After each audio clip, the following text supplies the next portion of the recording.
ஊழியத்துல என்னை பழக்குவித்தார், வசனங்களுக்கு விளக்கங்களை சொல்லிக் கொடுத்தார், நடந்து கொள்ளும் விதத்தை எனக்கு போதித்தார், அழைக்கிற இடங்களுக்கு மாத்திரம் செல் என்று சொன்னார், காணிக்கை வாங்குவதில் எச்சரிக்கையாயிரு என்று சொன்னார். இப்படி பல காரியங்களை போதித்து புறப்பட்டு செல் என்று என்னை சொன்னார். எனக்கு இந்த ஊழியத்தில் பழக்கம் இல்லை. ஆனா நான் யோசிச்சேன்,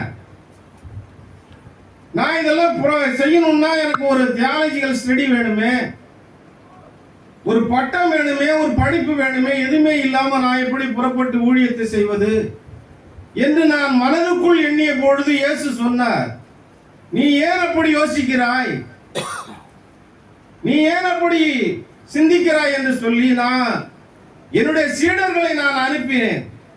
அவர்களுக்கு நான் என்ன பதவியா கொடுத்த, பட்டமா கொடுத்த, என் வல்லமை இல்லவா கொடுத்து அனுப்பினேன் என்று சொன்னேன். அதனால ஊழியம் செய்வதற்கு பதவியோ பட்டமோ இறை பார்வையில் தேவையில்லை, மனித பார்வையில் அது அவசியமா இருக்கிறது. இல்லைன்னா ஒரு சர்டிபிகேட் இல்லைன்னா போலி பாஸ்டர்மா. அதனால கடவுள் வல்லமையை கொடுத்திருக்கிறாரா? அனுப்பப்பட்டிருந்தால் வல்லமை இருக்கும், அவர் அனுப்பி இருந்தால் வரங்கள் இருக்கும், அவர் அனுப்பி இருந்தால் ஏதாவது கொடுத்து அனுப்புவார்.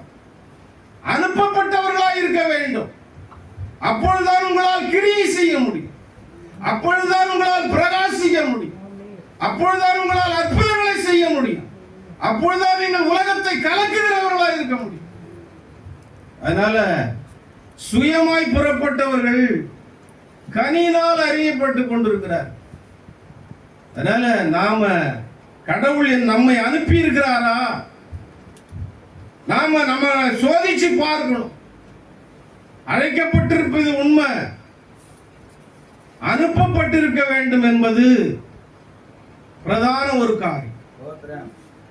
நான் யோசிச்சேன், படிப்பு இல்லைன்னு அவ்வளவு சொன்னாரு. அதன் பிறகு நான் யோசிச்சேன், தனியா போறதுக்கு பயமா இருக்க சுவாமி அப்படின்னு யோசிச்சேன். அவர் சொன்னார், நீ ஏன் அப்படி பயப்படுற? மோசேக்கு துணையாக நான் ஆரோனை அனுப்பினது போல உனக்கு துணையாக நான் வருகிறேன் என்று சொன்னார். அவர் தான் எனக்கு துணை. நான் எங்க போனாலும் தனியா வரேன்னா துணையாக அவர் வருகிறார். அவருடைய சமூகம் எனக்கு முன் செல்லுகிறது. அதனால என்னோடு வருகிறார். அந்த நம்பிக்கை விசுவாசத்தோடு தான் புறப்பட்டு நான் செல்லுகிறேன். உங்களுக்கும் இது பொருந்தும்.